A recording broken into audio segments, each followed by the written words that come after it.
How can funds be transferred from a country with capital export restrictions, like Sri Lanka, for EB-5 investment?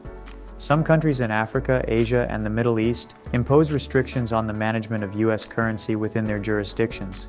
So how can prospective EB-5 investors from these countries meet EB-5 funding requirements while abiding by their home country restrictions? While it can be difficult to transfer money out of nations that have capital export restrictions, several options exist for EB-5 investors. One of the methods EB-5 investors can use is a currency swap. This method operates over two steps. First, an investor transfers the amount of their local currency that is equivalent to the minimum investment amount to a third-party intermediary.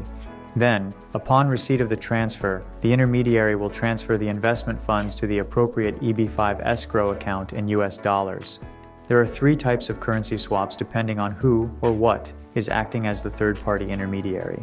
However, when completing the I-526E petition, investors must provide source of funds documentation to prove the legality of their investment capital.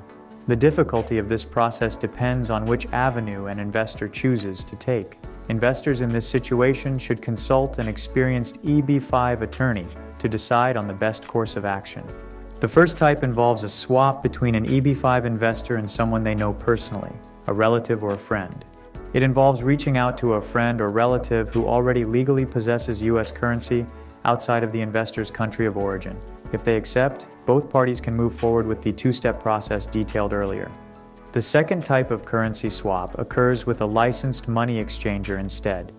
Investors who choose this method often have the easiest time proving the lawful source of their third party's funds because the company is licensed to operate as an official currency exchange agency. The third type of currency swap involves unlicensed, unknown third parties. While this may be the only option for investors from certain countries, it tends to present the most problems. These kinds of individuals or entities are often unable to provide proper source of funds documentation, which can lead to I-526E petition denial. EB-5 investors who do not wish to utilize the currency swap method can instead use the hawala system. This system is an informal method of transferring money without any money physically moving from one place to another. It is generally used in the Middle East, Africa, and on the Indian subcontinent. However, a distinguishing aspect of the hawala system is how there is often very little written record documentation of transactions. Naturally, this can lead to problems when demonstrating investment source of funds.